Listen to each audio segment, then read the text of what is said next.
ఈరోజు ఒక విచిత్రమైన సందర్భం మనం ధ్యానిద్దాం. చాలా అవసరమైనది. మత్తయి సువార్త,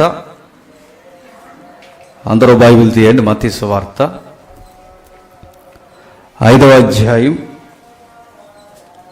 మత్తయి సువార్త 5వ అధ్యాయం 4వ వచనం.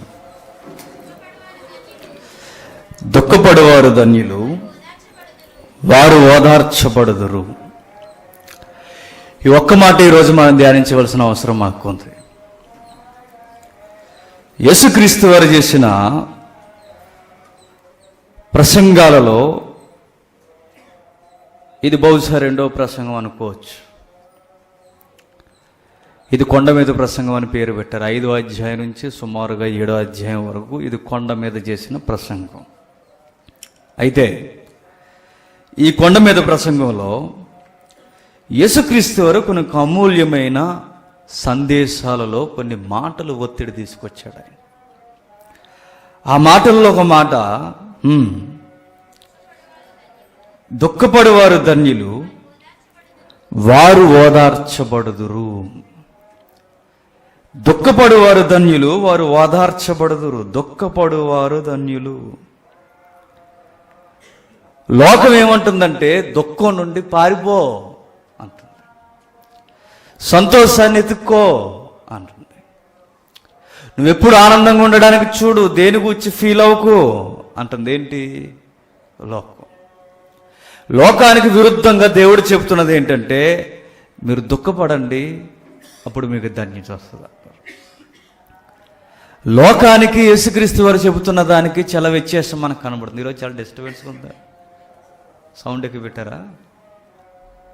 వీలైతే నెక్స్ట్ వీక్ కొంచెం రిక్వెస్ట్ పెట్టండి. లోకల్గా మీరే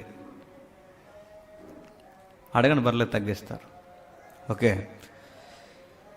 దుఃఖపడువారు ధన్యులు, వారు ఓదార్చబడుదురు. దుఃఖపడువారు ధన్యులు. ధన్యులు అనగానే సమాజంలో సొసైటీలో ఇచ్చే ఆన్సర్ ఏంటంటే ధనికులు ధన్యులు, ఐశ్వర్యం కలిగి స్థితిగతులు బాగుండి పేరు ప్రఖ్యాతులు కలిగిన వారు ధన్యులు. సొసైటీలో గుడ్ విల్ ఉన్నవారు ధన్యులు. ఇది లోకం ఇస్తున్న డెఫినేషన్. కానీ యేసుక్రీస్తు వారు అంటున్నారు చూడండి, దానికి పూర్తి విరుద్ధముగా ఏడ్చేవారు ధన్యులు అన్నాడు. ఏడ్చేవాడిని ఏమందంటే ఈ లోకం, వీడొక దరిద్రుడు అండి అంతే. ఏడ్చేవాడిని వేస్ట్ ఫెలో అంది. ఏడ్చేవాడిని పనికిరానివాడు అంది. ఏడ్చేవాడిని అసలు సమాజంలో వాడి గురించి మాట్లాడుకోవాల్సిన అవసరం లేదంది. కానీ ప్రభు అంటున్నాడు ఏడ్చేవాడే ధన్యుడు అంటున్నాడు. కొంచెం వింతగా ఉంటాయి యేసుక్రీస్తు వారు ఇస్తున్న స్టేట్మెంట్లు, కానీ నిజం ఏంటంటే అదే ఇప్పటికీ నిలిచిపోయేది. లోకం చెప్పేది ఎప్పుడు ఉండదు, గుర్తుపెట్టుకోండి. ప్రభువు చెప్తున్న సూత్రాలు ఏంటంటే దుఃఖము లేకుండా సంతోషము లేదు, మారు మనసు లేకుండా రక్షణ లేదు. మరలా నీకు ధన్యత రావాలి అంటే ఏడవాలి, నీకు దుఃఖం ఉంటేనే సంతోషం వస్తుంది. సంతోషం తర్వాత మరలా వచ్చేది ఏంటంటే సింపుల్ లాజిక్, దుఃఖమే వస్తుంది. యేసుక్రీస్తు వారు దేన్నో ఉద్దేశించి మాట్లాడుతున్నాడు. ఆయన దుఃఖపడేవారు అనగానే మీరు అందరూ అనుకుంటారు లోకంలో దుఃఖపడేవారు, ఏడ్చేవారు, శ్రమలతో అనగా కుటుంబ సంసార జీవితంలో దుఃఖపడేవారిని కూర్చొని చెప్పట్లేదు. ఏ దుఃఖాన్ని కూర్చొని మాట్లాడుతున్నాడు? ఏ దుఃఖాన్ని కూర్చొని ఒత్తిడి తీసుకొస్తున్నాడు? దేని కూర్చొని దుఃఖపడమని మనకు నేర్పిస్తున్నాడు.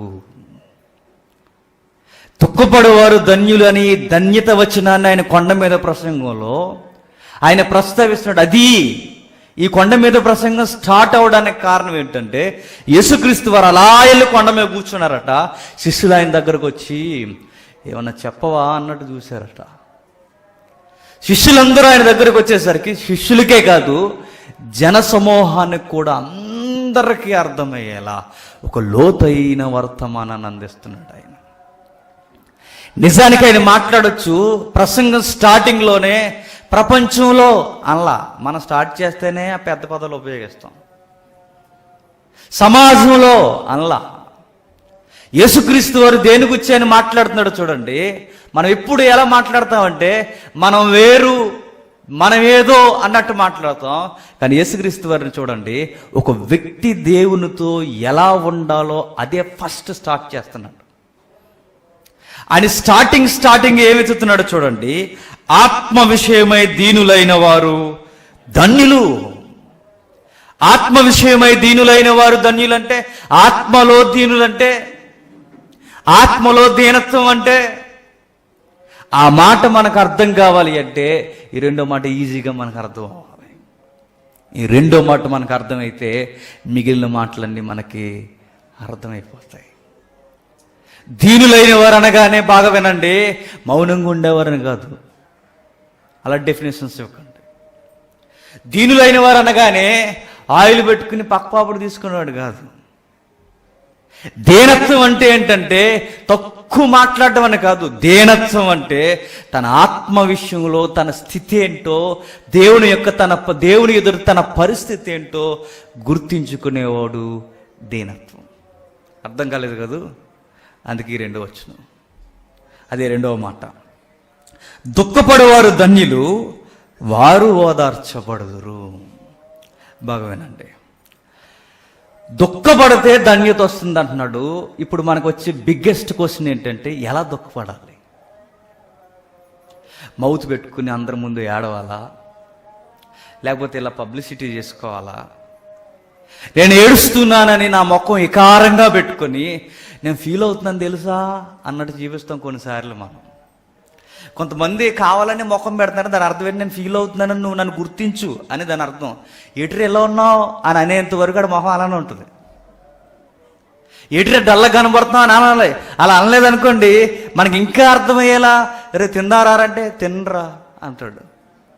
అంటే ఏరా అని మనం అడిగినప్పుడు అతని ఫీలింగ్ మనకు అర్థం అవ్వాలన్నమాట. నేను చాలా ఒత్తిడిలో ఉన్నాను అని. దుఃఖపడ్డవంటిదా? ప్రభు అలాంటివి చెప్పడు. దుఃఖపడేవారు ధన్యులు అంటే లోకంలో మనం ఏదో నీరసించిపోయినట్టుగా ఉండడం కాదు.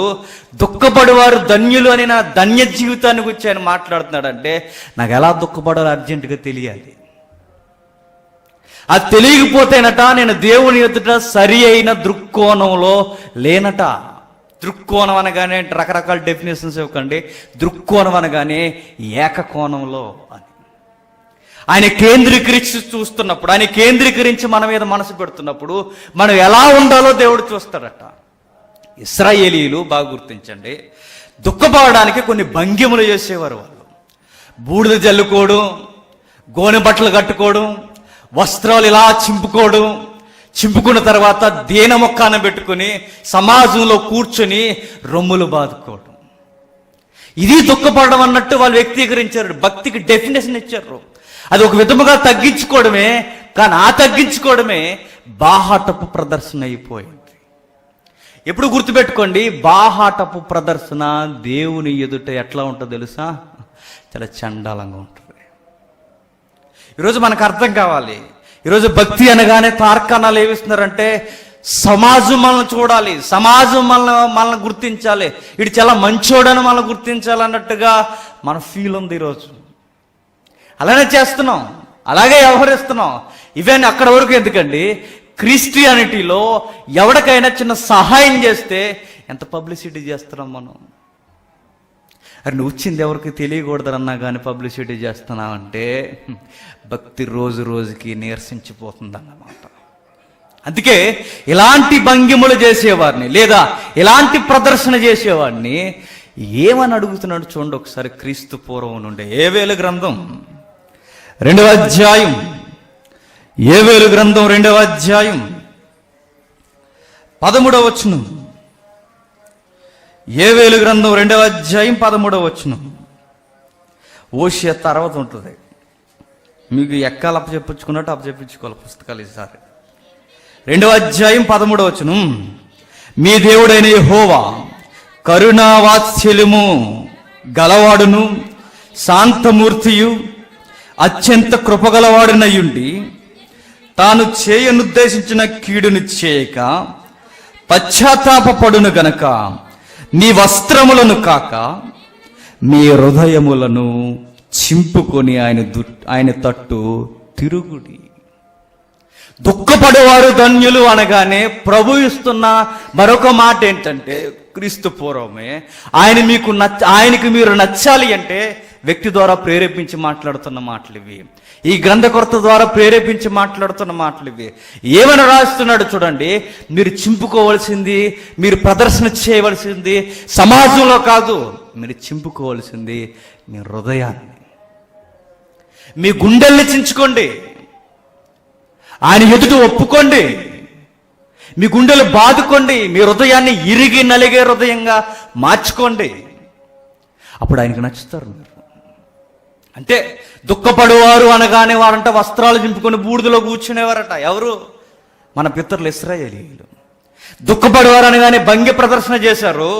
కానీ ఈ రోజు చూడండి, ఆ రోజు చూడండి, యేసుక్రీస్తు వారు అంటున్నాడు, దుఃఖపడడం మీకు తెలియాలి అంటున్నాడు. అంటే దుఃఖపడేవారి పట్ల దేవుడట కేంద్రీకరించి చూస్తాడట. మీకు అర్థమవుతుందో లేదో, యాకోబు జీవితంలో చాలాసార్లు చదివాం అది. ఎన్నో ప్రసంగాల్లో ఒత్తిడి తీసుకొచ్చాం. నాకెప్పుడు దోబుల్చులాడే ప్రశ్న ఏంటంటే, యాకోబుని యాకోబుతో పెనుగులాడుతున్నది ఎవరో మనకు తెలుసు. ఎవరు? దేవదూత అని మాత్రమే మర్చిపోతాం మనం. ఆయన యేసుక్రీస్తు కూడా. యేసుక్రీస్తు వారు ఆయనతో పెనుగులాడుతున్నప్పుడు బాగానండి, యేసుక్రీస్తు వారు అంటాడు, నన్ను ఎలానే అంటాడు. నిజానికి మనం చదువుతున్నప్పుడు మనం ఎలా ఫీల్ అవుతామంటే, ఆయనకి రిక్వెస్ట్ పెట్టమంటే ఒక తండ్రిదండ్రితో ఎగిరిపోతాడు. ఎవరు? యాకోబు. ఆయనకి మనం ఈయన రిక్వెస్ట్ పెట్టి నన్ను ఎల్లని అని అంటే, ఈయన ఎల్లని అని అడుగుతున్నాడంటే ఎల్లనీనంత బలవంతుడా యాకోబు అన్న ప్రశ్న వస్తుంది చూడండి. అంటే ఆ ఫైట్ సీన్ మనం ఊహించుకునేసరికి మనకు ఎలా ఉంటుందంటే, అబ్బో యాకోబు మంచి శరీర దారుఢ్యం గలవాడన్నమాట. నన్ను ఎల్లని అంటున్నాడంటే దేవుణ్ణి అడ్డుకునేంత బలమా ఇతనికి? దేవుని యొక్క మహిమని అడ్డుకునేంత బలమా? అయినా యాకోబు నన్ను ఎల్లని అనడం ఏంటి? ఈయన వెళ్ళిపోక లే అంటే పక్కపోడు, ఎగిరిపోడు. కానీ యాకోబుని ఎందుకు అంత రిక్వెస్ట్గా మాట్లాడుతున్నాడు అంటే, సీన్ ఒకటి జరుగుతుందండి అక్కడ. యాకోబుని గురించి ఏమని రాయబడిందంటే, యాకోబు మగసిరి గలవాడని. మగసిరి గలవాడంటే అదే ఈరోజు మనకు డిఫరెన్స్. ఆ వ్యత్యాసం మనకు తెలియాలి. కొండ మీద ప్రసంగంలో యేసుక్రీస్తు వారు మగసిరి కొరకు మాట్లాడాడు. లోకం అంటది, బాగా విన్నారు, లోకం అంటది ఏడవద్దు, అది చేతగానితనం అంటది. యేసుక్రీస్తు వారు అంటున్నాడు, ఏడవండి అంటున్నాడు. ఏడిస్తేనే మీకు ధన్యత అంటుంది. యాకోబు సీన్లో నాకు ఏదో కనబడుతుంది. యాకోబట ఎలనివ్వట్లేదట. ఎలనివ్వకపోతే ఏం చేస్తున్నాడయ్యా? అంత బలంగా అడ్డగిస్తున్నాడంటే నో. మరి ఏం చేస్తున్నాడు యాకోబు అంటే, ఏడ్చేస్తున్నాడట. అర్థమవుతుందా? యాకోబు ఏడుస్తున్నాడట. నువ్వు వెళ్ళడానికి వీల్లేదు. ఏడ్చేవాడిని బైబిల్ ఏమైనా ప్రమోట్ చేస్తుందంటే మగాడు. ఏడ్చేవాడిని లోకం ఏమందంటే ఆడంగి గలవాడు అంతే. చూస్తారు ఒకసారి, చూద్దాం. ఓషియా గ్రంథం 12వ అధ్యాయం. అందరూ బైబిల్ తీయాలి. ఓషియా గ్రంథం 12వ అధ్యాయం 3వ వచనం నుండి.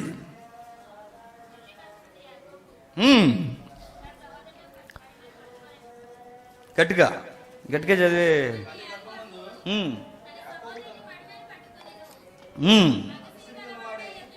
మగసిరి గలవాడే అతడు, దేవునితో పోరాడను. మగసిరి గలవాడే అతడు అనగానే చాలా కాలం వచ్చిన ఇమేజ్ ఏంటంటే, ఇక మామూలుగా ఉండడు అనమాట. ఎవరు? యాకోబు. ఆయన కట్అవుట్ మామూలుగా ఉండదన్న ఫీలింగ్ మనకు వస్తుంది. మగసిరి గలవాడు అనగానే కింద ఎక్స్ప్లెనేషన్ ఇస్తున్నాడు చూడండి. అతడు దూతతో పోరాడి జయమందును. దూత అనగానే మీరు కన్ఫ్యూజ్ అయిపోకుండా, దూత అనగానే మధ్యవర్తి. ఆ మధ్యవర్తి ఎవరో మనకు తెలిసి, నరులకు దేవునికి మధ్యవర్తి ఎవరు? యేసుక్రీస్తు. అంటే అక్కడ ఫైట్ చేసేది ఎవరు? యేసుక్రీస్తు. బిగ్గెస్ట్ సబ్జెక్ట్ ఇప్పుడు అవ్వదక్క. అంటే టూకీగా మనం మాట్లాడుకుంటే, బ్రీఫ్గా మనం మాట్లాడుకుంటే, కొంచెముగా మనం ఆలోచిస్తే యాకోబుతో ఫైట్ చేసేది ఎవరయ్య అంటే యేసయ్యే. ఆ యేసుక్రీస్తు వారిని వెళ్ళనివ్వడం లేదట ఎవరు? యాకోబు గారు. వెళ్ళనివ్వకపోయేసరికి యాకోబు గారిని గురించి సర్టిఫికెట్ ఏమిస్తుందంటే అతను వెళ్ళనివ్వట్లేదు, మగసిరి గలవాడు. ఎట్లా మగసిరి గలవాడంటే కన్నీళ్లు విడిచి అతన్ని బతిములాడుకొనెను. మగసిరి గలవాడంటే ఫైట్ సీన్ కాదట అక్కడ, మరి ఫైట్ చేయట్లేదట, మరి పోట్లాడడం లేదట, అడ్డుకునే పరిస్థితి కాదట. మరి ఏం జరుగుతుంది అంటే ఏడుస్తాడట, ప్లీజ్ నన్ను వదిలి వెళ్ళొద్దు. దేవుడు ఎందుకు వెళ్ళలేకపోతున్నాడన్న ప్రశ్నకు ఆన్సర్ ఏంటంటే ఏడ్చేవారిని చూస్తూ చూస్తూ వదిలి వెళ్ళలేడు. కొండ మీద ప్రసంగులు ఎంత సీక్రెట్ చెబుతున్నాడో చూడండి. ఆయన దేవుని మనసును పట్టుకునే ఎలాంటి మర్మాన్ని ఆయన ప్రస్తావించాడో చూడండి. దుఃఖపడే వారిని చూస్తూ ఆయన వదిలి వెళ్ళిపోడట. ఎందుకంటే ఆయన కరుణా వాత్సల్యము గలవాడు, శాంతిమూర్తి, సమాధానకర్త, ఏడ్చేవాడిని ఓదార్చేవాడు, కరుణామయుడు, దయామయుడు. ఆయన ఏడుస్తున్న వారిని దాటి వెళ్ళిపోలేడట. యాకోబు దాటి వెళ్లకుండా ఆపింది ఏదయ్యా అంటే బలం కాదట, మరి ఏడుస్తున్నాడట, ప్లీజ్ మై లార్డ్ నన్ను దాటి నువ్వు పోవడానికి వీల్లేదు. అరే నన్ను నెలనివయ్యా అంటే కాళ్ళు పట్టుకుని అడుగుతున్నాడట. దుఃఖంలో దుఃఖం ఏంటో చెప్పిన కాళ్ళు ఎర్రగొట్టాడు ఎవరు? ఆయనే. అయినా ఏడుస్తున్నాడట, ప్లీజ్ నా అవయవాలు ఇరిగిపోయినా, నా గుండె పగిలిపోయినా, నా కళ్ళు పోయినా, ఏమైనా, ఇదే మాట అనొచ్చు సారంలో, ఏమైపోయినా పర్లేదు, నా నడుముకి ఎర్రగొట్టేసినా పర్లేదు, నువ్వు నన్ను దీవించకుండా వెళ్ళడానికి వీల్లేదు, ప్లీజ్. సీక్రెట్ ఒకటి చెప్పనా, 20 ఏళ్ళ నుండి ఒక బాధను వ్యక్తీకరిస్తాడు. నేను 20 ఏళ్ళ నుండి వానకు తడిసిపోయాను, వానకు తడిసా, ఎండకు ఎండిపోయా, రాత్రులు నాకు నిద్ర లేదు, ఏ రోజు నేను సరిగ్గా నిద్రపోయిందే లేదన్నాడు. కానీ విచిత్రం ఏంటో చెప్పనా, ఎన్నో రాత్రులు నిద్రపోలేదట, కానీ ఒక్క రాత్రి నిద్రపోలేదు, ఆయన లైఫ్నే మార్చేస్తుంది. ఎన్నో రాత్రులు నిద్రపోలేదు, కానీ విచిత్రం ఏంటో చెప్పనా, ఎన్నో రాత్రులు నిద్రపోకుండా ఎంత దుఃఖపడినా సుఖం లేదు. నిజమైన దుఃఖం ఏంటంటే దేవుని దగ్గరికి వచ్చి ఏడవాలి. నువ్వు ఎన్ని రోజులు పడుకోలేదు, ఎన్ని రోజులు ఫీల్ అవుతున్నావు దేవుడు అడగడు. నా దగ్గరకు వచ్చి నువ్వెప్పుడు ఏడ్చావు అని అడుగుతాడు. నువ్వు ఇరుగు పొరుగు వారి దగ్గర, నీ స్నేహితుల దగ్గర, నీ పక్కింటి దగ్గర, నీ అంకుల్ దగ్గర, ఆంటీ దగ్గర, మీ వదినమ్మ దగ్గర, మీ అన్నయ్య దగ్గర, పిల్లల దగ్గర, మీ నాన్న దగ్గర, మీ తల్లి దగ్గర, ఇది కాదు. పరుగు పరుగులు వచ్చి మోకాళ్ళేసి దేవుని దగ్గర ఏడండి. ఏడ్చేవారు ధన్యులు. ఎలా ఏడవాలయ్యా అంటే ఒక ఫస్ట్ స్టెప్ మనకు కనిపిస్తుంది, యాకోబులా ఏడవాలి.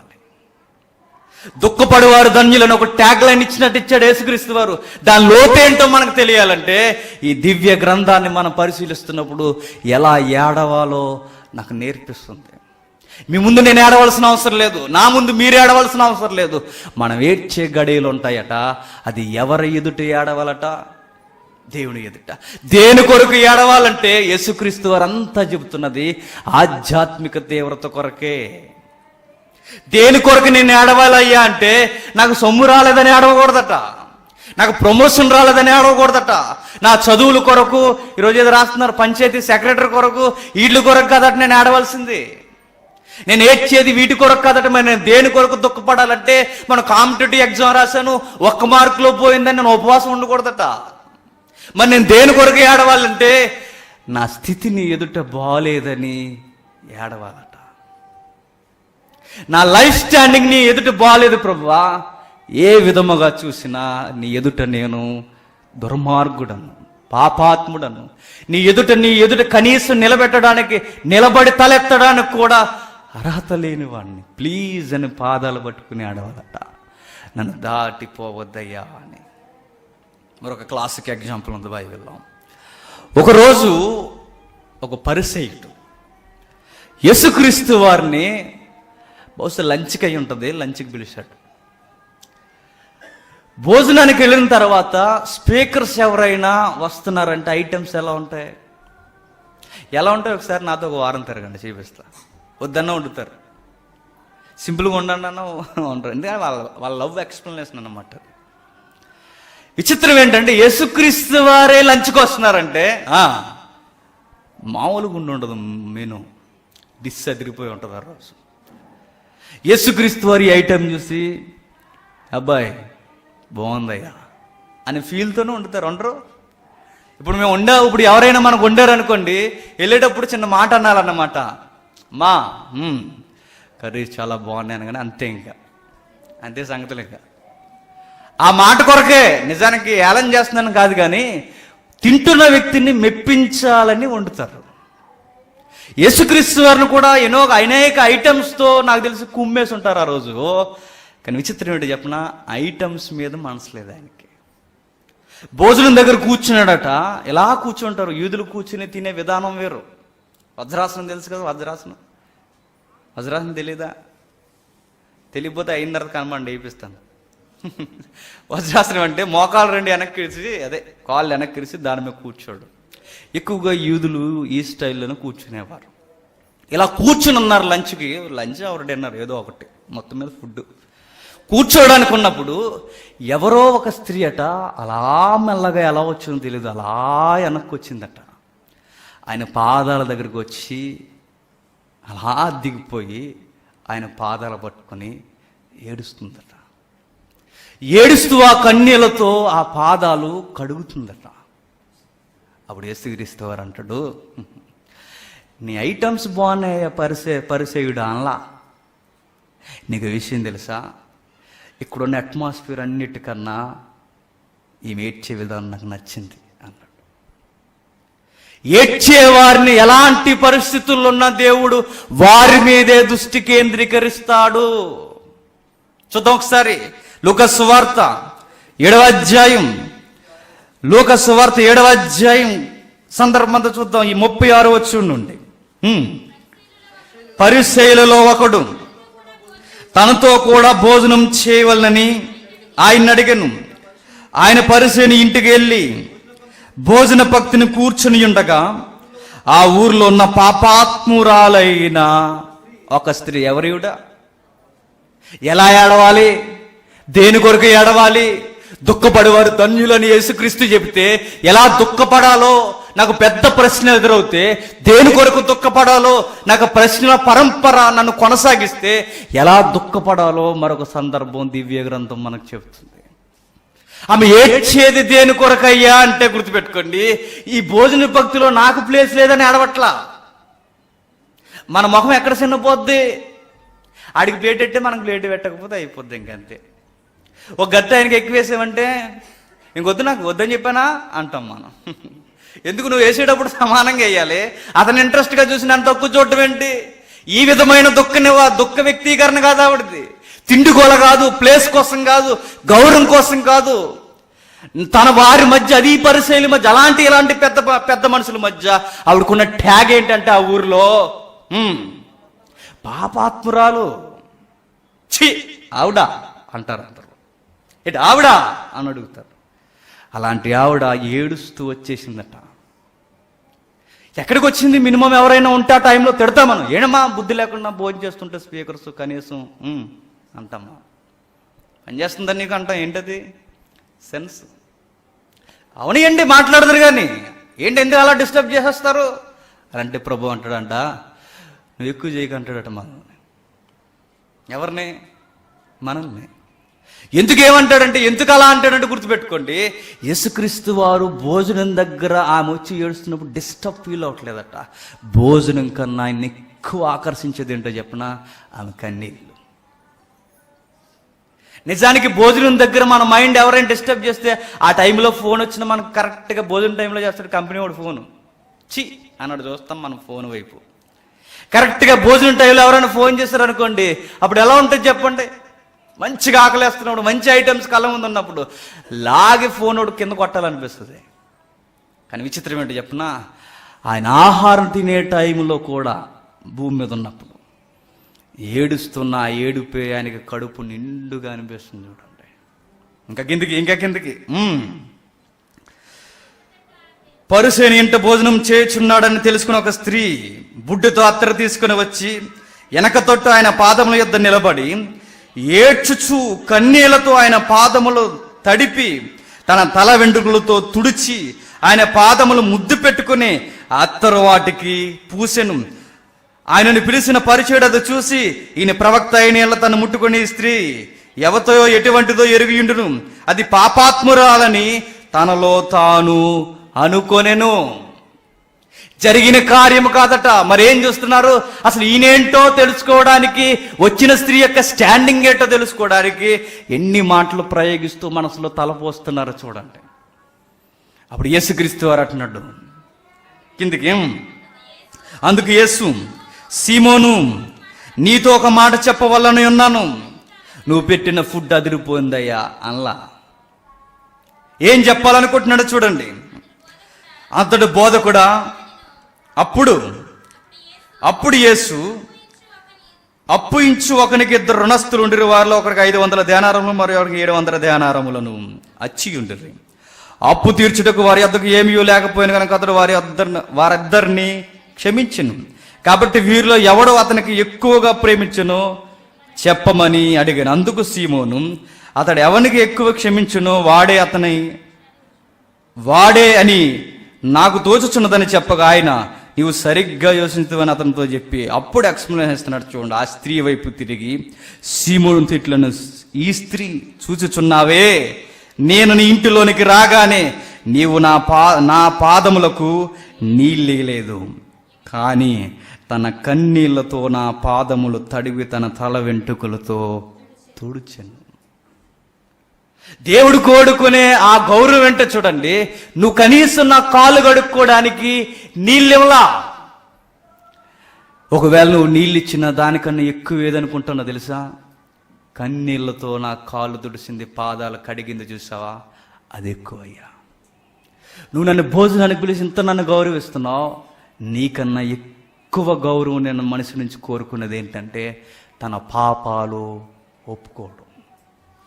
దేవునికి ఎన్ని ఐటమ్స్ ఇస్తున్నామన్నది ముఖ్యం కాదట. మరి అలా వద్దని కాదు, ఇవ్వడం మంచిదే, సేవ మంచిదే కాదంట్లా.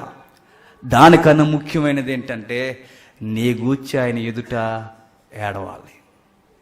పాపాత్ముడు ప్రభువా, ఏ విధముగా నిన్ను బతిమలాడుకోవాలో నాకు తెలియట్లేదంది ఆ స్త్రీ. తన కన్నీళ్ళు. స్త్రీలకి సొగసేంటి చెప్పండి? స్త్రీలకు అందం ఏంటి? తల. అలాంటి అందాన్ని తెచ్చి యేసుక్రీస్తు పాదాల మీద పడేసి, నా అందం నీ పాదాలకి దాసోహం అంది. పాపాత్మురాలు మరేం చేసిందో, ఆమె జీవితంలో ఎన్ని రహస్యాలు ఉన్నాయో. యేసుక్రీస్తు వారి దగ్గర ఎలా ఏడవాలో మనకు తెలియాలంటే ఈ పాపాత్మురాలులా మనం ఏడవాలని మొదటి అడుగు మనకు పరిచయం చేస్తుంది. ఎందుకు ఏడవాలయ్యా అంటే ఇంతకు ముందు అడుగు మనకు నేర్పుతుంది. మగాడు ఏడుస్తాడు. యాకోబు మగ సిరిగలవాడు గనక ఏడుస్తున్నాడు. మనకు విచిత్రం ఏంటో చెప్పనా? పొడుకొల్లు నడుపుకోవడం తప్ప నిజంగా తడుకొల్లు చేసుకునే అలవాటు మనకి ఎప్పుడు లేదు. ఒక భక్తుడు ఏమంటాడంటే, కనీసం ప్రార్థనలో ఏ రోజు ఏడవకుండా చచ్చిపోయే క్రైస్తవులు అనేక మంది అట. నేను అడుగుతున్నాను, మన లైఫ్లో ఏ రోజన్నా ఎవరో కొట్టినట్టు ఎక్కెక్కి దేవుని దగ్గర ఏడ్చామా? ఆ ఎక్స్పీరియన్స్ మనకుందా? లేదు. ఇలాంటి చర్చిలో ప్రేరిస్తే ఏడుస్తాం, ఏడవకపోతే బాగోదని. వీడికి లోతైన ప్రార్థన లేదని మనల్ని అంటారని అప్పుడు ఏడుస్తాం అనమాట. విచిత్రం ఏంటో చెప్పనా? ఇక్కడ ఏడవద్దని నేను చెప్పట్లేదు, దీనికన్నా ఎక్కువగా నువ్వేంటో నీకు కనబడతా ఉంటావు, నువ్వేంటో నీకు అర్థమవుతూ ఉంటావు, అది నీకు చెబుతూ ఉంటుంది. ఏడెళ్ళు దేవుని దగ్గరికి. మన లక్ష్మీవారు మీకు చెప్పాను, దేవుడు లోపల ఒకటి పెట్టాడు, దాని పేరేంటి? మనస్సాక్షి. అది అంటదట, రాత్రులు బుద్ధి లేదు అలా పడుకుంటున్నావు లే అంటదట. అది లేచి పక్కన కూర్చుంటుందట, నాకు నిద్ర రావట్లేదు అని. మరి ఏం చేయమంటావు అంటే, నాకు ఆన్సర్ చేయి అని అడుగుతుందట. ఏం ఆన్సర్ చేయాలంటే, నువ్వు చేసే మామూలు పనులరా అని అడుగుతుందట. మొన్న అలా చేసావు, నిన్ను ఎలా చేసావు, వాళ్ళకి అలా చేసావు, ఇది లోపల నా నుంచి ఎన్నో సమాధానం లేని ప్రశ్నలు ఆ మనసు చెప్తుందట, మనిషివేనా అని. అప్పుడు నాకు నేర్పించేది ఏంటంటే, దేవుని దగ్గరికి వెళ్ళి ఏడవాలి. తప్పు చేశానయ్యా, తప్పు చేశాను, నా అతిక్రమములన్నీ నాకు తెలిసే ఉన్నవి, నాకు అర్థమవుతుంది, నాకు అర్థమయ్యేలా ఆ సెన్స్ నాకు ఇచ్చావు, నాకు అర్థమవుతుంది ప్రభువా అని ఏడవాలి. అందుకే ఆ స్త్రీ వచ్చి ఏడుస్తుంది చూడండి. ఇంకా కిందకి, నీవు నన్ను ముద్దు పెట్టుకోలేదు కానీ నేను లోపలికి వచ్చినప్పుడు ఈమె నా పాదములను ముద్దు పెట్టుకొనుట మానలేదు. మినిమం రెస్పాన్సిబిలిటీ, లేదా తాత్కాలికంగా నువ్వు తెలుసుకోవాల్సిన, లేదా మినిమం అంటే సింపుల్గా అతిథి సత్కారం అంటారు దాన్ని, కాలు కడుక్కోవడానికి హగ్గిచ్చుకోవడం, మిడిల్ ఆశయం ఇచ్చుకుని కనీసం ముద్దు పెట్టుకుని వెల్కమ్ చెప్పాలి, నువ్వు అవేమీ చేయలా. కానీ స్త్రీ వచ్చిన దగ్గర నుంచి నా పాదాలు ముద్దాడుతూనే ఉంటాయి. సీమోను వంటకు భోజనానికి రమ్మన్నాడు, యేసుక్రీస్తుని మెప్పిద్దాం అనుకున్నాడేమో, భోజనం చేత భోజనానికి రమ్మని బలా అనిపించుకుందాం అనుకున్నాడేమో. కానీ యేసుక్రీస్తుకి భోజన భక్తి కన్నా ఆకలి దప్పులతో ఏడ్చేవారంటేనే ఆయనకి ఇష్టం. దుఃఖపడేవారు ధన్యులు అనగానే ఎలా ధన్య జీవితం మీద అయిందంటే 47వ వచనంలో చెప్తున్నాడు చూడండి. ఆమె విస్తారముగా ప్రేమించను గనుక ఆమె యొక్క విస్తారమైన పాపములు క్షమింపబడినని నీతో చెప్పుచున్నానని, ఎవనికి కొంచెముగా క్షమింపబడినో కొంచెముగా ప్రేమించినని చెప్పి నీ పాపములు క్షమింపబడి ఉన్నవని ఆమెతో అనేను. సీమోను పేతురుకు ఆన్సర్ ఇస్తూ ఆమెతో మాట్లాడుతున్నారు చూడండి. సీమోను పేతురు, ఆమెను క్షమించానయ్యా. దుఃఖపడడం వల్ల, ఏడవడం వల్ల ఏమవుద్దయ్యా అంటే నీ ప్రొఫైల్ అంట దేవుడట చింపేస్తాడట. నీ పాత రోత జీవితాన్ని దేవుడట అవతల పడేసి ఒక మాట అంటాడట 50వ వచనంలో, నీ విశ్వాసము నిన్ను రక్షించను. ధన్యత అంటే ఏంటి? ధన్యత అంటే ఏంటి? ధన్యత అన్న పదానికి అర్థం ఏంటంటే సేఫ్టీ జోన్లోకి రావడం. ఏడవడం వల్ల ఏమైందయ్యా ఈ స్త్రీ కంటే ధన్యత వచ్చింది. ధన్యత అంటే రక్షణ భాగ్యము వచ్చింది. దేని కొరకు ఏడమని కొండ మీద ప్రసంగంలో ఆయన చెబుతున్నాడు, దేని కొరకు దుఃఖించమని కొండ మీద ప్రసంగంలో చెబుతున్నాడు అంటే మీ పాపాల కొరకు ఏడవండి, మీ రోత జీవితం కొరకు, మీ పాత జీవితం కొరకు ఏడండి దేవుని దగ్గర. అప్పుడు మీకేం వస్తుంది తెలుసా? ధన్యత. ఈ తల్లికి ధన్యత వచ్చిందా? వచ్చింది. యాకోబుకి ధన్యత వచ్చిందా? వచ్చింది. ఇలా ఎన్ని స్టేట్మెంట్లు మనం చూడాలి. ఎన్ని బైబిల్లో కదిపినా వారికి ధన్యత ఎట్లా వచ్చింది అంటే ఏడ్చి ఏడ్చి ఏడ్చి సంపాదించారు.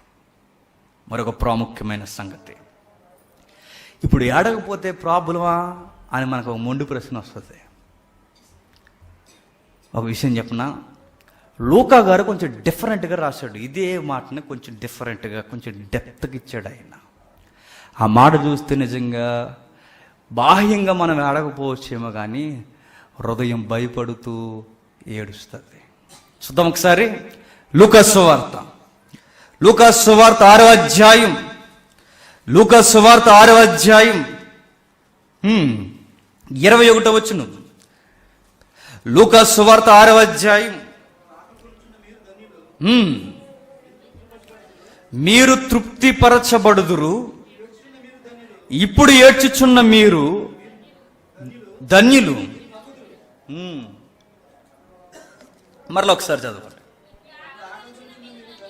ఇప్పుడు ఆకలి కొనుచున్న మీరు ధన్యులు, మీరు తృప్తిపరచబడుదురు, ఇప్పుడు ఏడ్చుచున్న మీరు ధన్యులు, మీరు నవ్వెదురు. మిమ్మల్ని అక్కడ ఏ మాట ఆకర్షిస్తుందో చెప్పండి. ఓపెన్గా నేను అడుగుతున్నాను. 6వ అధ్యాయం 21వ వచనంలో అక్కడున్న మాటకి ఇక్కడున్న మాటకి ఏదో వ్యత్యాసం, ఏదో భయం గొలిపే పరిస్థితి మనకు కనబడుతుంది. ఏమిటది? రెండూ భయం అయితే మరీ ధన్యత. కానీ లూకా గారు చెబుతున్నారు ఏదో భయాన్ని గొలిపే దాన్ని ప్రస్తావిస్తున్నారు. ఇప్పుడు అన్న పదం మీకు ఏమర్థం అవుతుంది చెప్పండి. ఇప్పుడు ఇప్పుడు అంటే దాని అర్థం ఏంటో చెప్పనా, ఈ రోజు నువ్వు వేడకపోతే శాశ్వతంగా ఏడ్చే ఒక కాలం ఉంది. ఈ రోజు మీరు ఏడవకపోతే ఒక రోజు మీరు దిగజారిపోయే కాలం ఉంది. అదేదది? నరకం. ఆ ఏడుపుకి ఆగదిక. ఈరోజు మీరు ఏడవకపోతే, మీ పాపాల కొరకు, మీ రోత జీవితం కొరకు మీరు ఏడవకపోతే, మీరు రోదన చేయకపోతే, మీరు దుఃఖపడకపోతే, మీ లైఫ్ ఒక్కసారి ఎండింగ్లోకి వెళ్ళిపోతే, ఆ నిత్యత్వపు నరకంలో కూడా నువ్వెప్పుడు ఏడవడే తప్ప ఆ ఏడుపుకి ప్రయోజనమేమీ లేదు. చూసారా? ఇప్పుడు ఏడ్చేవారు అంటే మనం ఎప్పుడు ఏడవాలని యేసుక్రీస్తు వారు కొండ మీద ప్రసంగంలో చెప్తున్నాడంటే, ఇప్పుడే, తక్షణమే మీ జీవితాల కొరకు, మీ పాపాల కొరకు, మీరు చేస్తున్న భయంకరమైన దుర్గతి కొరకు మీరు ఏడవండి. ఇప్పుడే ఏడవండి. యాకోబు అప్పుడే ఏడ్చాడు కనుక ఆయన జీవితంలో సరైన సమాధానం పొందుకున్నాడు. ఆ స్త్రీ అప్పుడే, ఆ పాపం స్త్రీ ఏడ్చింది కనుక, ఇప్పుడే తన జీవితంలో అప్పుడే ఏడ్చింది కనుక తన జీవితంలో సమాధానం, ధన్యత పొందుకుంది. మనం ఇప్పుడు ఎప్పుడు బతుకున్నంత కాలం ఆయన మోకాళ్ళ మీద, మనం ఆయన కాళ్ళ మీద పడి ఏడుస్తూనే ఉండాలి. ఎందుకంటే మనమంత సీరియస్గా బతికేసే క్యాండిడేట్స్ కాదు కనుక, ఎవ్రీడే ఏదోలా మనం పాపం చేస్తుంటాం కనుక మనం ఏడవాలట. విచిత్రం ఏంటో చెప్పనా, బైబిల్లో ఒక మంచి మాట రాయబడ్డాడు. ఏడవడం వల్ల ఏంటన్నా అంటే, దేవుడట నిజంగా భలే ఉంటుందండి. ఆ మాట నేను చాలా ప్రసంగికుల నోట విన్నాను, కానీ ఏదో వాడిగా ఉపయోగిస్తారులే ఈ మాట అనుకునేవాడిని. నిజంగా ఈ లెసన్ మనం ప్రిపేర్ అవుతున్నప్పుడు, లేదా ఈ దృక్కోణంలో మనం ప్రయాణం చేస్తున్నప్పుడు, కన్నీళ్లకు చాలా విలువ ఉంది. ఎవరి దగ్గర? దేవుని దగ్గర. చూద్దాం ఒకసారి. 56వ కీర్తన 56వ కీర్తన 8వ వచనం.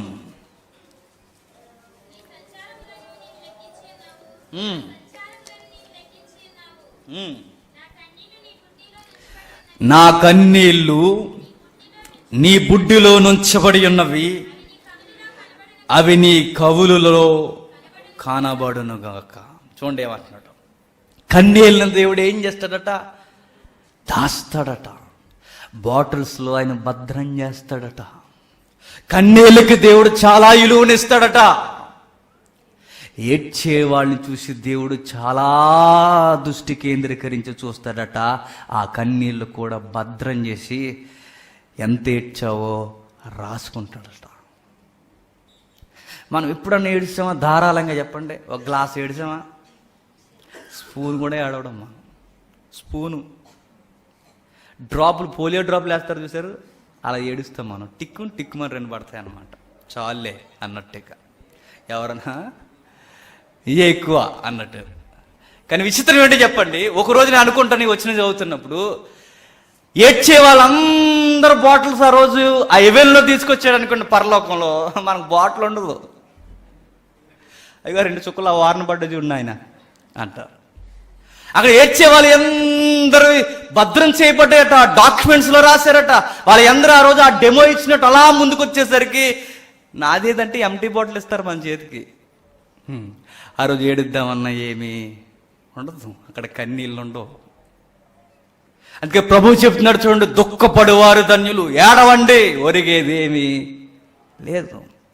మీ జీవితంలో మీరు ఓడిపోయేదేమీ కాదు. మీరు ఏడవండి, ఏడ్చేవారు ధన్యులు. ఏడవడం ఎలా ధన్యత అంటే, నీ కన్నీళ్ళు కూడా దాస్తాడు. నీ రిక్వెస్ట్ మీద దేవుడు చాలా మమేకాన్ని పెంచుకుంటాడు. మరొక మంచి మాట, చక్కటి మాట ఉందో చూడండి. యెషయా గ్రంథం 57వ అధ్యాయం 57వ అధ్యాయం 15వ వచనం. యెషయా గ్రంథం 57వ అధ్యాయం 15వ వచనం. 15. మహాగణుడను, మహోన్నతుడును, పరిశుద్ధుడును, నిత్య నివాసి అయిన వాడు ఇలాగూ సెలవిచ్చుచున్నాడు. ఎంత ఎంత సుదీర్ఘమైన ఎవరిన తర్వాత మాట అంటున్నాడు చూడండి గట్టిగా. 57:15 వచనం. ఓకే. మహాగణుడును, మహోన్నతుడు, పరిశుద్ధుడు, నిత్య నివాసి అయిన వాడు ఇలాగూ సెలవిచ్చుచున్నాడు. ఆయన యొక్క క్యాడర్ చెబుతున్నాడు చూడండి, ఆయన కెపాసిటీ చెబుతున్నాడు చూడండి. ఏమని? మహోన్నతుడు, పరిశుద్ధుడు, నిత్య నివాసి. నిత్య జీవితం కలిగిన వాడు, ఆది అంతము లేనివాడు, మహోన్నతుడు, గనుడు, పరిశుద్ధుడు, అలాంటి గంభీరమైన దేవుడట సూక్ష్మంగా ఇసుక రేణువుల కంటే చిన్నవారైన వారి మీద మనసు పెడుతున్నాడంటే ఎందుకు కింద చెప్తున్నాడు చూడండి. నేను మహోన్నతమైన పరిశుద్ధ స్థలములో నివసించువాడను, అయినను వినయము గలవారి ప్రాణమును ఉజ్జీవింప చేయుటకును, నలిగిన వారి ప్రాణమును ఉజ్జీవింప చేయుటకును, వినయము గలవారి యొద్దకు, దేన మనసు గలవారి యొద్దకు నివసించుచున్నాను. చూసారా, ఎవరి దగ్గరికి ఆయన దిగిపోవాలనుకుంటున్నాడు? యాకోబు దగ్గర ఎందుకు వెళ్ళలేకపోతున్నాడు అయ్యా అంటే, ఆయన మనసు ఏంటంటే ఏడ్చేవారిని వదిలి వెళ్ళలేడు. ఏడ్చేవారిని చూస్తూ కూడా ఆ సింహాసనం మీదట కూర్చొని ఉండలేడట, దిగిపోతాడట, మాట్లాడాలనుకుంటాడట, సమాధానపరచాలనుకుంటాడట. ఆ పాపపు ఊబులో నుండి మనకు చెయ్యిచ్చి పైకి లేపాలనుకుంటాడట. ఎంత బాగుందో చూడండి. కొండ మీద ప్రసంగంలో ఏదో లైన్స్ చెప్పినట్టు చెప్పాడు, ఆయన సైడ్ హెడ్డింగ్లు చెప్పినట్టు చెప్పాడు. ఎవరు? యేసుక్రీస్తు వారు. దాని యొక్క థియరీ బైబిల్ నుంచి మనం తీయడం మొదలు పెడుతుంటే ఎంత లోతెస్తున్నాడు చూడండి దేవుడు. ఒకరోజు మరలా ఎంత ఇంపార్టెంటో, ఒకరోజు యేసుక్రీస్తు వారు శిలువ మీద సుమారుగా ఎన్ని మాటలు మాట్లాడారో క్రైస్తవ పండితులు లెక్కలేశారు. గుర్తుందా? ఎన్ని? 7. ప్రతి ఏడాది ఆ 7 మాటలు జ్ఞాపకం చేసుకోవడం సంఘానికి వాడుక. విచిత్రం ఏంటంటే 7 మాటలు సులువు మీద పడకాడు. 7 మాటలకి ముందే యెరూషలేము ఈదుల్లో నడుస్తూ ఒక మాట పలికాడు. ఆయన పలుకుతున్న ఆ మాట పలుకుతున్నప్పుడు ఆయనకు జరిగిన పరిస్థితి ఏంటంటే, ఆయన ఈపట నాగలు దున్నినట్టు దున్నేశారట. బీడు భూమి మీద నాగలు దున్నుతుంటారు చూసారా, నల్లరేగడిని. ఆ దున్నినప్పుడు నల్లరేగడి ఎలా లెగుస్తుందో చూడండి, అలా దున్నుకుంటూ వెళ్ళిపోతే స్పష్టంగా కనబడతాయి నాగలతో ఎలా దున్నారో. యేసుక్రీస్తు వారి ఈపుని కూడానట అలానే నాగలు పెట్టి దున్నితే ఎలా ఉంటుందో అలా అయిపోయిందంట. అనే వెనక పార్శ్వం అంతా, వెనక ఈపంతా అలా అయిపోయిందట. రోమీలు ఎలా కొడతారంటే బాగానండి, ఒక ఫోల్ ఉంటుంది, ఒక స్తంభంలా, దానికి కట్టేసి కొడతారు. ఎందుకంటే దెబ్బలు తగినప్పుడు పొజిషన్ మానకుండా ఉండాలి అంటే దాన్ని కట్టావు అనుకోండి, ఇంకా అటు ఇటు తిరగడానికి ఉండదు. నువ్వు ఎటు తిరిగినా కరెక్ట్గా ఈపి పొజిషన్ వస్తుంది అనమాట అక్కడ కడితే. అలా యేసుక్రీస్తు వారిని కట్టి నాగలు దున్నినట్టు దున్నేశారట. కానీ విచిత్రం ఏంటో చెప్పనా, అప్పటికే శరీరం అంతా ఒత్తిడికి గురైపోయింది. కొరడా దెబ్బలంటే మామూలు కొట్టరు వాళ్ళు. మీకు ఆల్రెడీ మెసేజ్లో చెప్పాను, మీకు గుర్తుందో లేదు. ఆ కొరడాలకి చివర, ఈ కొరడాలు కాదు, మనకి నిమ్మకాయలు తెచ్చుకుని మీసాల మీద పెట్టి అది కాదు, ఆ కొరడా కాదు అది. అట్టపాటమ్మ సౌండ్ తప్ప నిజాన్ని తగలదు. ఈసారి వచ్చినప్పుడు నేను కొట్టనా అని అడగంటే వద్దంటాడు. ఆ కొరడాలు ఎలా ఉంటాయంటే ఇలా ఉంటాయి. ఆ చివరి కొరడాలకి ఇలా ఏదో ఒక ఆడవాళ్ళకి జడలు వేస్తారు చూసారా, అలా జడలు వేసినట్టు. ఎవరు? మన ఆఫ్రికన్స్ చేసుకుంటారు అనుకుంటా ఎక్కువ జడలు. ఆస్ట్రేలియాలో ఎవడో ఉండేవాడు, ఆడి పేరు ఆస్ట్రేలియా టీంలో సైమన్. అతను గుండె చూసారు జడలుగా ఉండే, అలా ఉంటాయి అన్నమాట ఆ కొరడాకి. ఆ జడలకి చివరన, ఆ తాళ్ళకి చివరన జంతువుల యొక్క ఎముకలు సన్నగా చెక్కి దానికి చివరి కొనను కడతారనమాట. ఆ విచ్చు కొడితే అలా పట్టుకుంటే, అలాంటి విచ్చు కొడుతుంటే ఆయన ఈపు ఎలా అయిపోయిందట, నాగల దున్నినట్టు అయిపోయిందట. యెషయాలో ఉంటుంది. అలా కొట్టేశారు, రక్తం ఏరులై పారేసింది. ఆ రోజు యెరూషలేములోనట ఒక రచయిత అంటాడు, రక్తమట ఏరులై పారిందట, క్రీస్తు రక్తం. ఎక్కడెక్కడ పారింది అంటే, అదిగో ఆ పిలాతు గుమ్మంలో పారింది, యెరూషలేము ఈదుల్లో ధారాళముగా కారిపోయింది. అలా తీసుకెళ్ళిపోతున్నారు. కొరడా దెబ్బలు కొడుతూ శిలువ మురానును భుజం మీద వేసి తలకి ముళ్ళ కిరీటం పెట్టి అవమానిస్తూ హేళన చేస్తూ, అప్పటికే నిద్ర లేదు, అప్పటికే భోజనం లేదు, ఆయన జీవితం ఇంకా అప్పటికే మనమైతే ఆవిరైపోతామేమో. అలా టైంలో ఆయన సిలువను మోసుకుంటూ వెళుతుంటే కొందరు స్త్రీలట ఏడుస్తున్నారట. చూద్దాం ఒకసారి లూకాసు సువార్త 23వ అధ్యాయం. సీన్ మనసులో పెట్టుకోండి. లూకాసు సువార్త 23వ అధ్యాయం 27-28. ఆయనను గూర్చి దుఃఖించుచు చాలా మంది స్త్రీలు ఆయన వెంబడించిరి. యేసు వారి వైపుకు తిరిగి, యెరూషలేము కుమార్తెలారా, నా నిమిత్తము ఏడవకుడి, మీ నిమిత్తము మీ పిల్లల నిమిత్తము ఏడవండి. బాగా వినండి, సిలువ మీద మాటలు ఎంత ఇంపార్టెంటో సిలువను మోస్తున్నప్పుడు కూడా అంతకన్నా ఇంపార్టెంట్ వర్డ్ ఇంకోటి వచ్చింది, యేసుక్రీస్తు నోట అంట. అది ఏంటయ్యా అంటే ఏడొద్దు అని చెప్పలా, ఏడ్చే విధానంలో క్లారిటీగా ఏడవండి.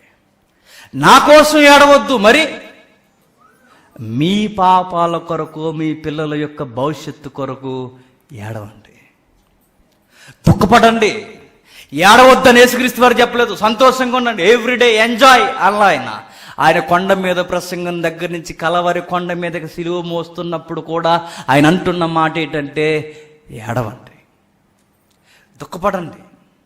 కొండ మీద ప్రసంగంలో దుఃఖపడమని చెప్పాడు, కలవరిగిరికి వెళుతూ ఏడ్చేవాడిని ఏడవండి, అర్థవంతముగా ఏడవండి. నా శ్రమలు చూసి మీరు ఏడవద్దు. శ్రమ దినాల్లో ఎందుకు ఏడుస్తాం మనం?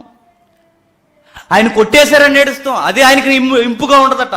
శ్రమ దినాల్లో ఎందుకు ఏడవాలి అంటే గుర్తుపెట్టుకోండి, నా పాపాల కొరకు ఏడవాలట, నా జీవితం కొరకు ఏడవాలట. 40 రోజులు ఏడుస్తావా లేదా 400 రోజులు ఏడుస్తావా? ఏడ్చేది ఆయన కొరకు కాదు, మరి నా పాపాల కొరకు ఆయన ఎంతగా బలైపోయాడో ఏడు. నా జీవితం ఎంత దౌర్భాగ్యంగా ఉందో ఆయన దగ్గర ఏడ్చేయాలి. ఏడ్చేవారిని అంటే చూడండి, అంత శ్రమల మధ్య, అంత ఒత్తిడి మధ్య, అంత సైనికులు అవమానిస్తూ, సమాజంలో అంత హేళన చేస్తూ ఆయన భయంకరమైన మరణానికి దగ్గరకు తీసుకెళ్ళిపోతున్న టైంలో ఏడ్చేవాడు చూసి ఈ మాట చెప్పడం అంత అవసరమా అధ్యక్ష అంటే ఆయన అంటాడు, చాలా అవసరం అంటాడు. అలాంటి ఒత్తిడి మధ్య కూడా ఏడ్చేవారి మీద ఈయన మనసు పెడుతున్నాడంటే మరల చెప్తుంది బైబుల్, ఏడ్చేవారి మీద దేవుని యొక్క దృష్టి ఎప్పుడు నిలుచుంటుందట. ఏడ్చేవాడిని చూసి ఏమంటారంటే ఈడు ఎవడంటే సీడా అనుకుంటారు. క్రైస్తవులకి ఇల్లు ఎవరు తెలుసా ఎందుకు అర్ధరాత్రులు ఏడుస్తారని? రెంట్కి ఎవరు? ఒకరోజు వెంట ఆశ్చర్యపోయాను, ఎందుకు క్రైస్తవులకి ఇల్లు ఎవరంటే ఎవరు చచ్చినట్టు ఏడుస్తారండి వాళ్ళు అంటారు. ఎప్పుడు ఏడవడమే అంటారు. విచిత్రం ఏంటి చెప్పిన, వాళ్ళకి ఎలా ఉండాలంటే మంచి హోమ్ థియేటర్లో మంచి సాంగ్ వేసేసి, ఆడ పై బిల్డింగ్లో మనం ఉంటే కింద బిల్డింగ్ కూడిపోయేలాగా ఎగిరేసామనుకోండి, పిల్లలు చాలా హ్యాపీగా ఉంటారండి అని చెప్పుకుంటారు అన్నమాట. వాళ్ళు ఎదురుకుంటానే కుప్పు గంతులు, కోతి గంతులు అన్నీ వేసేసుకుని తిరిగేస్తున్నాం అనుకోండి, చాలా ఎంజాయ్గా ఉంటారండి పిల్లలు అంటాం. కానీ విచిత్రం ఏంటి చెప్పనా, ప్రభు అంటున్నాడు ఏడవండి. అద్దె గుర్తుపెట్టుకోండి, చెట్టు కింద ఉండడమైన ప్రాముఖ్యమైన కానీ ఏడ్చి మీరు ఏడవద్దు మా ఇంట్లో ఉంటా, ఇంట్లో ఉండకపోవడమే ధన్యత. రీసెంట్గా ఒక న్యూస్ చదువు,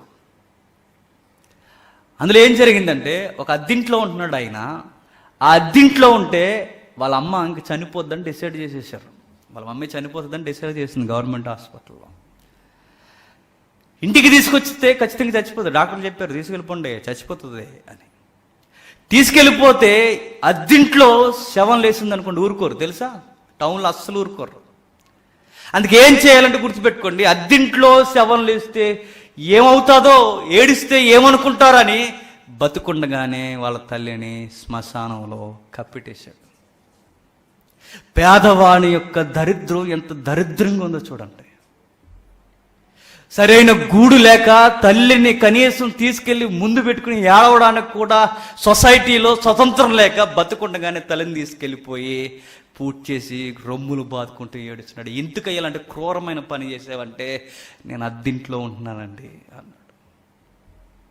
కానీ మీకు విషయం చెప్పనా, దానికన్నా గొప్పది ఏంటో చెప్పనా, తల్లి దగ్గర రొమ్ములు బాదుకుంటున్న గొప్ప ఏడుపు ఏంటంటే గుర్తుపెట్టుకోండి, నీ పాపాల కొరకు, నీ స్వజనుల కొరకు, నీ ఇంటి వారి కొరకు, ఈవెన్ చనిపోయిన మీ అమ్మ కొరకు కూడా నువ్వు ఏడవాలి.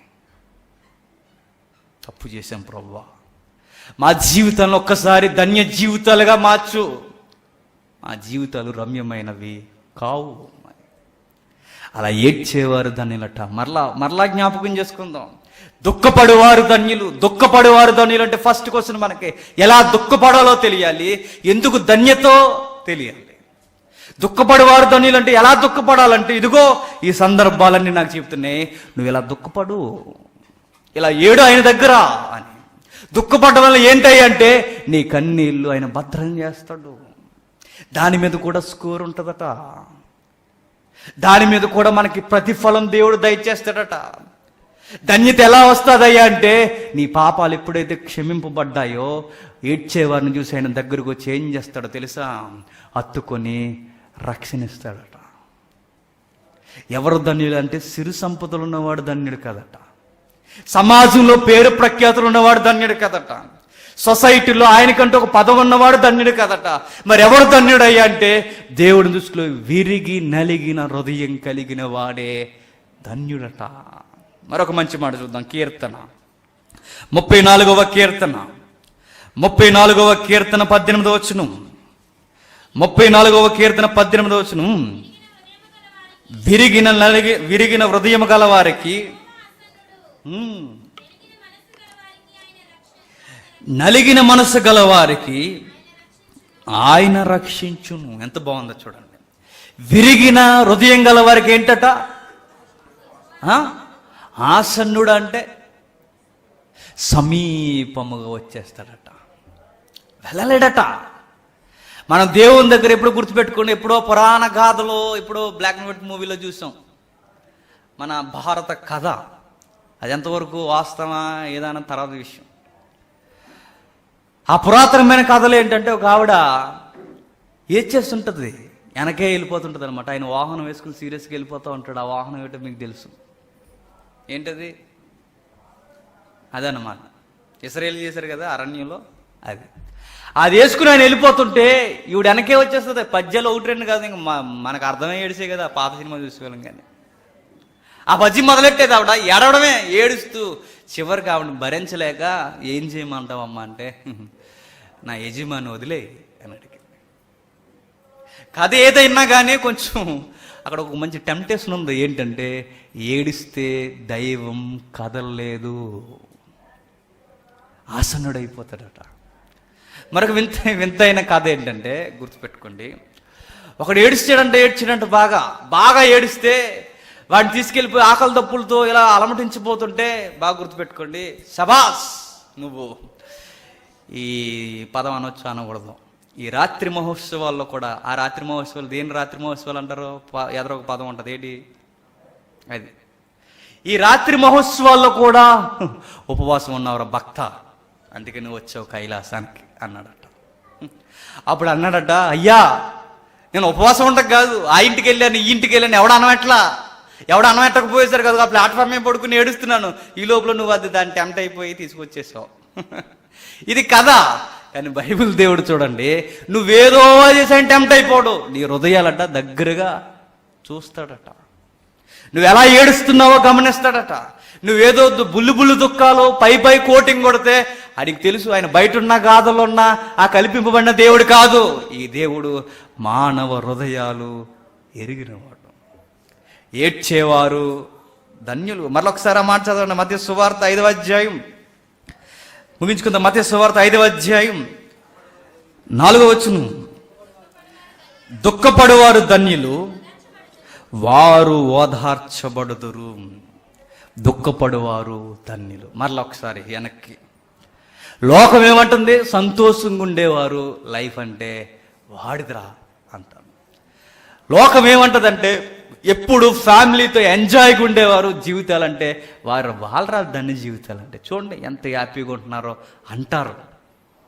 ఎప్పుడు ఏడుస్తూ దిగేలుగా దేవుని దగ్గర మొరడుతూ ఉంటారు చూశారు, వాళ్ళ లోకం దృష్టికి దరిద్రులు, దీనులు, పనికిరాని వారు, సమాజంలో పేరునికి లేనివారు.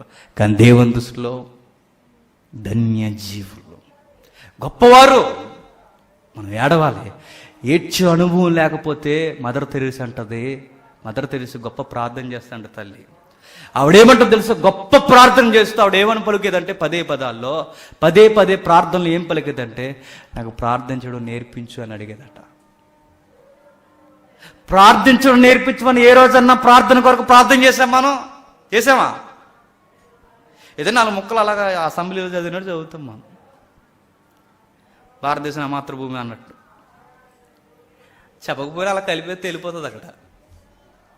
కానీ విచిత్రం ఏంటో చూడండి, కనీసం ప్రార్థన, దేవా నాకు ప్రార్థన చూడండి నేర్పించి ఎలా మాట్లాడాలయ్యా అంటే యేసుస్వామి చెబుతున్నాడు, యేసుక్రీస్తు వారు అంటున్నారు కొండ మీద ప్రసంగంలో, రోదన చేస్తూ దుఃఖపడుతూ ఆ దేవుని దగ్గర ఏడండి.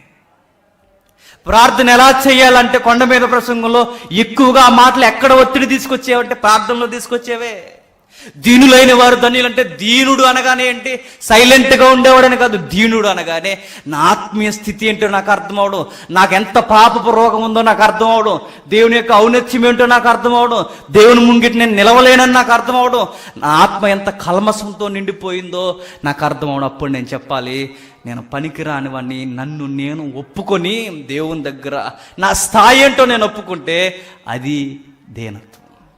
యాకోబు ఒప్పుకున్నాడు, నేను దీనుడను అని. ఏమయ్యాడు? ధన్యజీవయ్యాడు. పాపాత్మరాలు ఒప్పుకుంది, నేను దీనురాల్ని పాపాత్మురాలని. ఏమైంది? అది దీనత్వం అంటే. ఏదయ్యా దీనత్వం అంటే?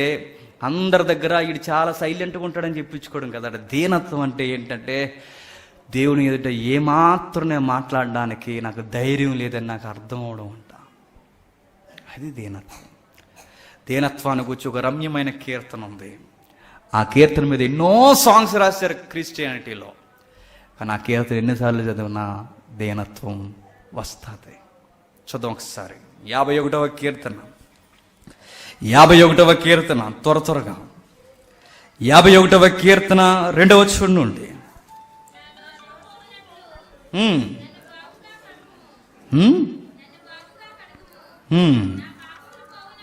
నా పాపములు పోవునట్లు నన్ను పవిత్రపరచుము, నా అతిక్రమములు నాకు తెలిసే ఉన్నవి. సందర్భం ఏంటో మీకు తెలుసు. చిన్నటి అక్షరాలు చూడండి. దావీదు బెత్షెబా యొద్దకు వెళ్ళిన తర్వాత నాతాను ప్రవక్త అతని యొద్దకు వచ్చినప్పుడు అతను రచించిన కీర్తన. ఈ కీర్తన ఎప్పుడు రాస్తున్నాడంటే దావీదు గారు గుర్తుపెట్టుకోండి, పెద్దగా పూజిస్తూ కూర్చున్నాడు. ఎవరు? దావీదు గారు. చేయాల్సినంత నష్టం అంతా జరిగిపోయింది. పాపం ఎలా ఉంటుందో గుర్తుపెట్టుకోండి. ఎప్పుడు ఒకడొచ్చి చెబితే గాని నేను పాపపు స్థితిలో ఉన్నానని దావీదుకి అర్థం అవ్వట్లేదంటే ఎంత డేంజర్ జోన్లో ఉన్నాడో ఒకసారి మనం అర్థం చేసుకోవాలి. నేను పాపం చేసేదని కూడా నాకు అర్థం కావట్లేదంటే పాపం ఎంత వాడిక వ్యసనం అయిపోయిందో చూడండి దావీదు గారికి. కానీ విచిత్రం ఏంటో చెప్పనా, దావీదు గారి జీవితంలో ఒకే ఒక్క పాపం అంట. ఏంటది? బెత్షెబాతో పాపం చేయడం.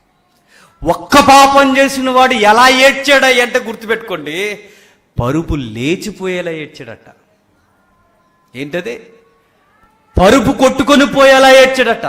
యేసుక్రీస్తు వారు పాదాలు కడగాలంటే, పాదాలు కడగడానికి మినిమం ఒక చెంబుడు నీళ్ళు, ఒక చెంబుడు ఉండాలి. మరి పరుపే లేచిపోవాలంటే ఎంత ఏడవాలి? ఏడుస్తుందని చెప్పి బాటిల్ లీక్ చేస్తామా? అంటే ఎంతగా ఏడ్చాడో చెబుతున్నాడు చూడండి. ఏడ్చేలా ఎంతగా ఎంత ఎక్కెక్కి ఏడుస్తున్నావంటే తన లైఫ్లో ఒకే ఒక మిస్టేక్ అంట. దేవుడే చెప్పాడు, దావీదు బత్షెబా విషయంలో తప్ప ఇక ఏ తప్పు చేయలేదని. ఆ ఒక్క తప్పు కొరకే ఇంతగా ఈయన ప్రాలాపన చేసి ఇంతగా దుఃఖపడి ఏడిస్తే మా లైఫ్లో ఎన్ని తప్పులు ఉన్నాయి. ఏడుస్తున్నాం అసలు. ఒక్క తప్పుకే పరుపులు వేసిపోతే మరి మన తప్పులకి ఇంకేం లేచిపోవాలి? పరుపు ఒక్క తప్పుకే లేవాల్సి ఉంటే నిజానికి ఇలా అనొచ్చేమో, నీ మంచం కూడా లేచి వెళ్ళిపోవాలి. అంతగా ఏడవాలి. ఎన్ని చేస్తా ఉంటారు రోజులు వేసిన దగ్గర నుంచి? ఒకటా రెండా? పుట్టిన దగ్గర నుంచి ఈ రోజు వరకు ఒక్కటా రెండా లెక్క పెట్టడం మొదలు పెడితే లెక్కలేయడమే ఆలస్యం అయిపోద్దేమో. అన్ని పాపాలు చేసాం మనం. దావీదు గారు చూడండి, ఒక్క పాపానికి ఆయన ఏమంటాడు, ఎంత ఒప్పుకుంటున్నాడు చూడండి. నాతాను వచ్చి అన్నాడట, ఎంత ధైర్యంగా అన్నాడు చూడండి. నాతాను వచ్చి నువ్వే ఆయన ముఖం మీద వెళ్ళేటాడు. నువ్వే, అది నువ్వే. నేను చెప్పిన కథలో సారాంశం ఎవరో తెలుసా? దావీదు. నువ్వే అనగానే సింహాసనం మీద కుప్ప కూలిపోయాడు. నేనా? ఎస్, నువ్వే. నువ్వే ఆ తప్పు చేసింది, నువ్వే ఆ తప్పు చేసింది, ఆ దిగజారుడు పని చేసింది నువ్వే దావీదు అనగానే నువ్వే నాకు చెప్పేదల్లా. నా పాపం నాకు అర్థమవునంతగా నా కళ్ళు కప్పేసిందని నాకు అర్థమైంది. నా కళ్ళులకి పొరలు కమ్మేసింది పాపం. నా స్థితి ఎంత గొడ్డు బారిపోయిందో నాకు అర్థమవుతుంది. ఆ రోజు ఏడవడం మొదలుపెట్టాడు. ఏడుస్తూనే ఉన్నాడు చచ్చిపోయే వరకు. ప్రతిరోజు చాలా డల్ అయిపోయాడు దావీదు. తెలిసి తప్పు తర్వాత చాలా డల్ అయిపోయాడు. కొడుకులు ముఖం మీద ఊచేలా మాట్లాడుతున్నా సర్లే అనేవాడట. ఎందుకు? ఆయన దృష్టికి నీకు అంత సీన్ లేదు అని. మనం ఎప్పుడు మౌనంగా ఉంటామో తెలుసా? ఎప్పుడు మనం దిగిపోయి మాట్లాడుకు మనం ఎప్పుడు అనుకోగలమో తెలుసా? నేనేంటో నాకు అర్థమైనప్పుడు నేను దిగిపోయి మాట్లాడగలను. నేను ఊరకే పొగరగా మాట్లాడుతున్నాను. దాని అర్థం ఏంటో తెలుసా? నీకు సరి అయిన మారు మనసు లేదు. నువ్వు ప్రతి ఒక్కడి జీవితాల్లో ఇది ఉంది అది ఉందని చూపిస్తున్నావంటే, స్పర్జన్ గారు అన్నట్టుగా గుర్తుపెట్టుకోండి, ఒకళ్ళలో నీకు నలుసులు కనబడుతున్నాయంటే దూలం ఎక్కడో లేదు, నీలోనే ఉంది అన్నాడు. దావీదుకి అర్థమైందట, నేను అతిపెద్ద దూలాన్ని మోస్తున్నాను, నా జీవితంలో ఒక్క తప్పని మీ దేవుడా నువ్వు అంటున్నావు కానీ నేను భరించలేకపోతున్నాను అయ్యా. ఆయన ఏమంటున్నాడు చూడండి 2వ వచనంలో, నా పాపములు పోవున్నట్లు నన్ను పవిత్రపరచుము, నా అతిక్రమములు నాకు తెలిసే ఉన్నవి. ఆ మాట ఎలా ఉంది? నా అతిక్రమం నాకు తెలిసే ఉన్నవి. ఇంకా ఎలా కూడా అనొచ్చు ఆ మాట, తెలిసి తెలిసి తెలిసి తెలిసి చేశాను ప్రభువా. నీ మనస్సాక్షి నన్ను గద్దిస్తున్నా, అవన్నీ తప్పని తెలిసే ఉన్నవి. అయినా నేనేం చేశాను తెలుసా? పాపం చేశాను నేను. నీ ఎదుట ముఖం ఎలా ఎత్తుకోవాలో నాకు అర్థం కావట్లేదు దేవా. నా పాపం ఎల్లప్పుడు నా ఎదుటే ఉంది, నా కళ్ళ ముందు కనబడుతుంది. నాకు తెలిసి భార్యగా చేసుకున్నాడు కానీ కుమిలిపోయి ఉండాలి. ఎవరు? చచ్చిపోయేంత వరకు కూడానే తిరిగింది. ప్రతిరోజు ఆయనకు ఆ తప్పు దోబూచులాడుతూనే ఉండాలి. ఏడుస్తున్నాడు. ఎంతగా ఏడుస్తున్నాడంటే ఓపెన్గా ఒప్పుకుంటున్నాడు, నా అతిక్రమలు నాకు తెలిసే ఉండిపోయి. నాకు తెలుసు కనుక నా హృదయాన్ని చింపుకొని అడుగుతున్నాను, ప్లీజ్ నన్ను క్షమించవా అని అడుగుతున్నాడు. దేవుడిని ఎలా ఒప్పుకుంటున్నాడు చూడండి. ఎలా దుఃఖపడాలి అని ప్రభు చెప్తున్నాడు. దుఃఖపడేవారు ధన్యులంటే నేను ఎలా దుఃఖపడాలంటే, ఇదిగో దావీదు దుఃఖపడుతున్నట్టుగా దుఃఖపడు. నేను పాపాత్ముని, నా అతిక్రమములన్నీ నాకు తెలుసు, నేను ఎంత దౌర్భాగ్యపు కార్యాలు చేస్తున్నానో నాకు తెలుసు. Please my lord, please give me grace. నీ గ్రేస్ నాకు అవసరం, నీ కృప నాకు అవసరం. నువ్వు లేకపోతే నేను బతకలేను, నన్ను దూరం చేయొద్దు. 7వ వచనం ఎంత మాట అంటున్నాడు చూడండి. 7వ వచనంలో, నేను పవిత్రునగున్నట్లు ఇస్సోపుతో నా పాపమును పరిహరింపుము, హిమము కంటే తెల్లగా నుండినట్లు నన్ను కడుము. హిమము కంటే తెల్లగా ఉండినట్లు. ఎంతగా క్షమించమంటున్నాడు తెలుసా? హిమము కంటే. హిమము అంటే మంచు ఉన్న ప్రకృతిలో ఉన్న వాటి అన్నిటికన్నా తెల్లగా ఉంటుంది. టైడ్ కన్నా ఎలా వెళ్ళిపోతుంది కదా ఈ మధ్య, దానికన్నా తెల్లగా ఉంటుంది. ఏది? మంచు. కానీ మంచు కన్నా తెల్లగా ఉండేది ఒకటి ఉంది. ఎప్పుడన్నా మీరు గుర్తించారు లేదు? మంచు కన్నా తెల్లగా ఉండేది ఏంటని చెప్పనా? యేసుక్రీస్తు యొక్క మహిమ. ప్రకటన గ్రంథంలో ఉంటుంది, మనకు తెలుసు. ఆయన తెల్లటి వస్త్రం అంటే మంచు కన్నా తెల్లగా, ఏ సాకిలి అంత అలా ఉతకలేడట. మంచు కన్నా తెల్లనది ఏంటయ్య అంటే యేసుక్రీస్తు వారికి ఉన్న ఆ పరిశుద్ధ, ఆ హోలీనెస్. అలాంటి పరిశుద్ధత నాకు ఇవయ్యా. ప్రభువు లాంటి పరిశుద్ధత నాకు ఇవ్వు తండ్రి. యేసుక్రీస్తు లాంటి ఆ పరిశుద్ధ జీవితాన్ని నాకు మరలా ఇవ్వు. నేను అనుకుంటే తెచ్చుకోలేను, నువ్వే నన్ను కడగాలి. నీ దృష్టికి నేను ఎలా ఉన్నాను? 4వ వచనం చెప్తున్నాడు, నీ దృష్టి ఎదుట నేను చెడుతనము చేసి ఉన్నాను, కావున ఆజ్ఞ ఇచ్చినప్పుడు నీవు నీతిమంతుడిగా అగుపడదువు. తీర్పు తీర్చినప్పుడు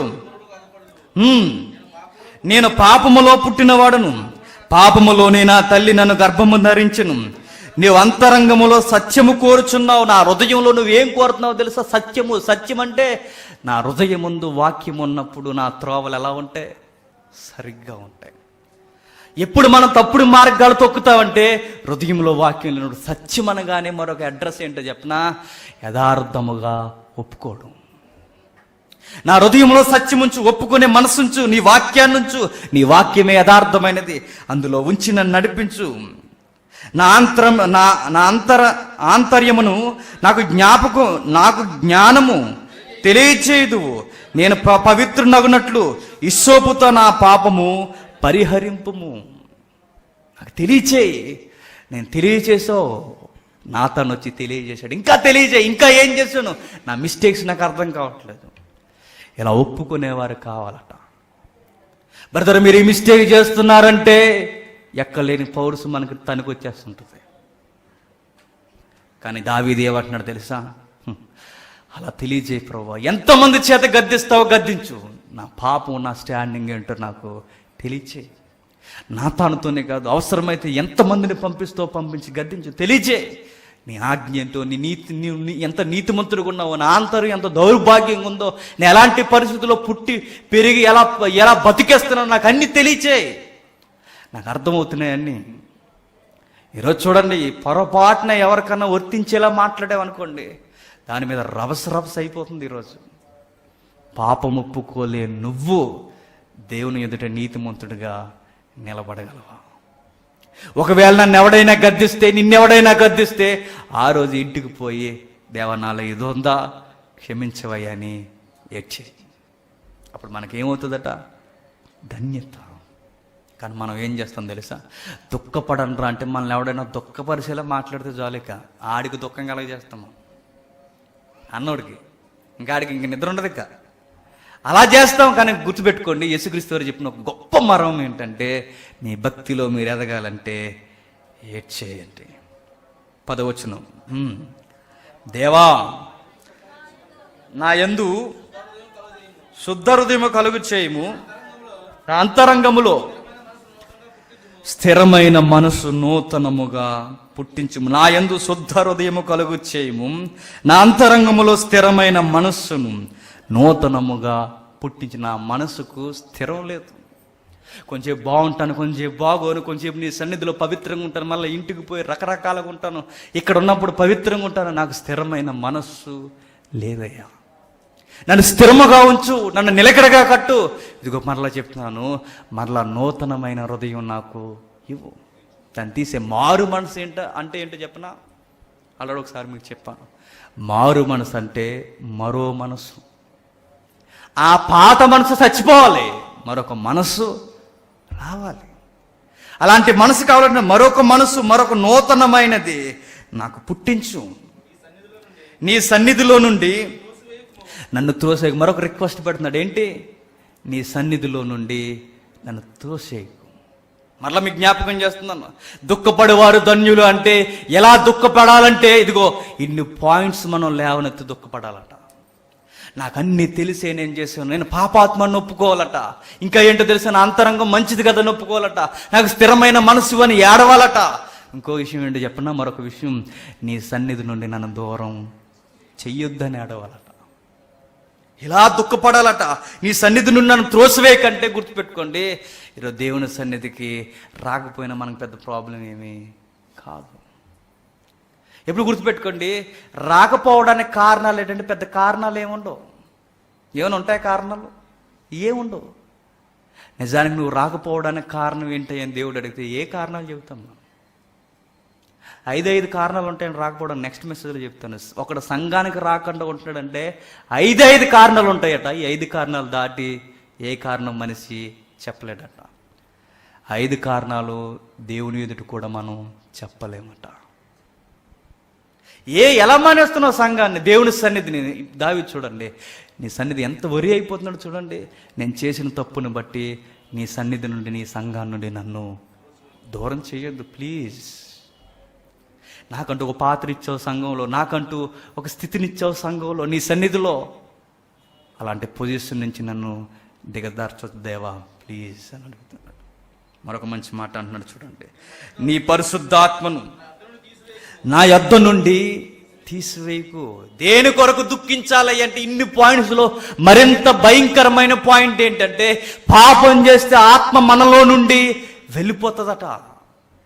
నీ పరిశుద్ధాత్మ నా దగ్గర నుండి దూరం చేయొద్దు. ఆయన లేకపోతే నాకు గద్దింపు ఉండదు, ఆయన లేకపోతే నడిపింపు ఉండదు, ఆయన లేకపోతే నేను పాపాన్ని ఒప్పుకోలేను. నీ ఆత్మను దయచేసి దూరం చేయొద్దు. అసలు పరిశుద్ధాత్మని యొక్క ప్రస్తావన ఏముంటుంది మన లైఫ్లో? ఉంటుందా? ఎప్పుడు ఎవరైనా ఒక లెసన్ చెబితే ఈయన కూడా ఒక ఆయన ఉన్నాడు కదా అనుకుంటాం మనం. ఈయన కూడా ఉన్నాడండి అన్న ఫీలింగ్ అప్పుడు వస్తుంది మనకి. ఆయన గురించి మాట్లాడేంత వరకు పరిశుద్ధాత్మని ఎవ్రీడే మన లైఫ్లో తలపోస్తూ జీవించేవారు ఎంతమంది లేరు.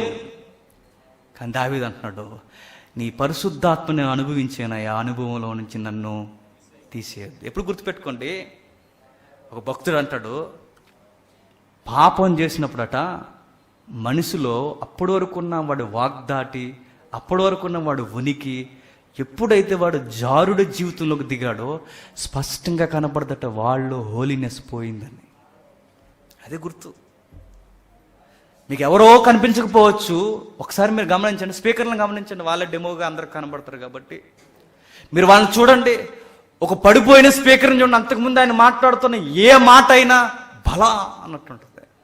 అంతకుముందు ఏ మాట మాట్లాడినా మన హృదయాన్ని పొడిసేసినట్టుంటుంది.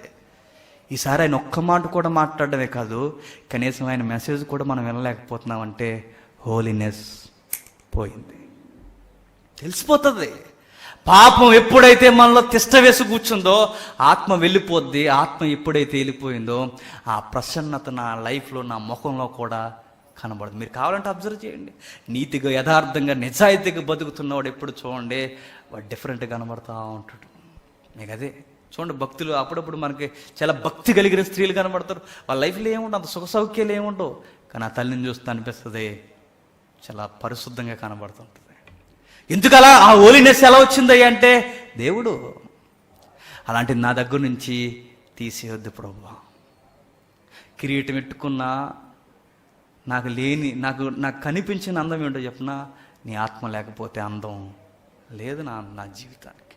అందుకే నీ ఆత్మ నాకు ఉంచు. మరొక మంచి మాట అంటున్నాడు 12వ వచనం, నీ రక్షణ ఆనందము నాకు మరలా పుట్టించుము, సమ్మతి గల మనస్సు కలగచేసి నన్ను దృఢపరచుము. ఏమంటున్నాడు?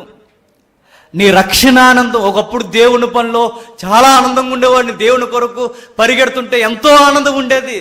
ఈరోజు దేవుని పని అంటే బోరు కొడుతుంది నాకు. ఈరోజు దేవుని పని అంటే నాకు పెద్ద పట్టడం లేదు. ఈరోజు దేవుని అనగా నీ పని అనగానే నాకు పెద్దగా ఎక్కడం లేదని ఒక మనసు నీలోకి వచ్చిందంటే, నీకు దేవుని యొక్క సన్నిధిలో బోర్ ఫీల్ అవుతున్నావంటే నీకు రక్షణ ఆనందం పోయింది.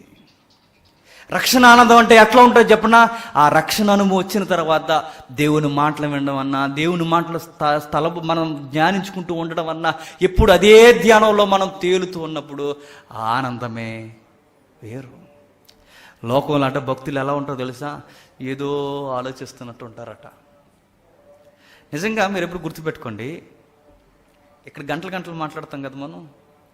నిజంగా ఇక్కడ నేనంటే నేను కాదు, ఎవరైనా ప్రసంగికుల మీద చూడండి, ఇక్కడ గంటలు గంటలు మాట్లాడేవారు వారి పర్సనల్ లైఫ్లో చూడండి, వాళ్ళు ఏదో ధ్యానంలో ఉంటారు, పెద్ద ఎక్కువ మాట్లాడరు. ఇక్కడే ఎందుకు మాట్లాడుతున్నారు అక్కడంటే వాళ్ళు ఏదో ఉంది రక్షణ ఆనందం వాళ్ళకి. స్టార్టింగ్లో మేము ఎలా ప్రిపేర్ అయ్యామో తెలిసి నడుస్తూ పోతూ మాలో మేము మాట్లాడుకుంటే దారి నుంచి పిచ్చోళ్ళు రేళ్ళు అనుకునేవారు. అంటే అలా ప్రిపేర్ అయ్యేవాళ్ళు లెసన్స్, అంటే ఎవరికో చెప్తున్నట్టు అనమాట. అలా ప్రిపేర్ అవుతుంటే అది వద్దన్న వచ్చేది మైండ్. ఎక్కడికి పోయినా ఏ పని చేసినా అదే మాటలు, అక్కడ ఇలా అన్నాడు, అక్కడ ఇలా అన్నాడు, ఇది ఎలా చెప్పాలి, ఇది ఎలా చెప్పాలి, ఇది ఎలా. అది ఎలా ఉంటుంది చెప్పిన? రక్షణ ఆనందం. వాక్యం అంటే ఆనందం. ఇలా తరగతుల్లో గంటల గంటలు కూర్చోవడం అంటే ఆనందం. దేవుని సన్నిధిలో గంటల గంటలు, రోజులు రోజులు గడపడం అంటే ఆనందం. ఆయన మాటలంటే పులకింత. ఇదే రక్షణ ఆనందం. నువ్వు దేవుని వాక్యాన్ని కానీ సన్నిధిలో కానీ నువ్వు బోర్ ఫీల్ అవుతున్నావు అంటే నీకు రక్షణ ఆనందం ఎప్పుడో పోయింది. అందుకే ఏడవాలి, దేవా నాకు రక్షణ ఆనందం ఇవ్వయ్యా, నా పాపాలు క్షమించి ఆ కుటుంబంలో సభ్యత్వం ఇచ్చావని ఒకసారి జ్ఞాపకం చేసి, నా బాధ్యత జ్ఞాపకం చేసి నన్ను నడిపించవయ్యా అని ఏడవాలట. అలా ఏడిస్తే ఏమవుద్దట? ధన్యత. ఏడ్చేవారు ధన్యులు, దుఃఖపడేవారు ధన్యులు, దుఃఖపడేవారు ధన్యులు. దుఃఖపడే అనే మాటకి ఏమన్నాడంటే లూకా గారు, ఏడ్చేవారు ధన్యులు. ఇప్పుడు ఏడ్చేవారు ధన్యులు అంటే ఈ లైఫ్లో ఏడకపోతే రేపొద్దున జీవితాంతం అనిత్యత్వంలో ఏడుస్తూనే ఉంటాం. ఆ ఏడుపుకి అర్థం, పరమార్థం ఉండదు. ఇప్పుడు ఏడమన్న రోజులు మనం ఏడమట, ఆ రోజు వద్దన్న ఏడుస్తామట. కన్నీటి ప్రార్థనలు ఇక్కడ ఉండవట. చచ్చిపోయాక అంతా కన్నీటి ప్రార్థనట. ఎక్కడ? నరకంలో. అప్పుడు ఆత్మల భారం పెరిగిపోద్దంట మనకి. అయ్యో ప్రభు, ఇంకా 5 సహోదరులు ఉన్నారు, మాకు ఆత్మలు రక్షించు. ఇక్కడ ఉన్నప్పుడు పట్టదు మనకి. ఎక్కడ? భూమి మీద ఉన్నప్పుడు ఎక్కదు, వెళ్ళిపోయిన తర్వాత ఇతరుల ఆత్మలు రక్షింపడాలని కోరుకుంటామట. ఆ రోజు నీ సలహా, నీ బోడి సలహాలు ఎవడో తీసుకోడట. నువ్వు ఏడవలసిన టైంలో ఏడవలేదు. ఇంకా మరొక మంచి మాట ముగించుకుందాం. 17వ వచనం, అదే 51వ అధ్యాయం 17వ వచనం ఏమని ల్యాండింగ్ ఇస్తున్నాడో చూడండి. విరిగిన మనస్సు దేవునికి ఇష్టమైన బలులు, దేవా విరిగి నలిగిన హృదయము నీవు అలక్ష్యము చేయవు. విరిగి నలిగిన హృదయం ఏం చేయడట? అలక్ష్యము చేయడట. అసలు ఈ రోజు నేను ఒక లెసన్ చెప్పాలి. స్క్రీన్ లేక బాబు లేక క్లాస్ మారిపోయింది అనమాట. అంటే ఎగ్జామ్ రాయడానికి వెళ్ళాడు కదా, వచ్చే వారం వీలైతే చెప్తాం. మీకు చెప్పారు వచ్చే వారం క్లాసు చూద్దామని మనం చెప్పాం కదా.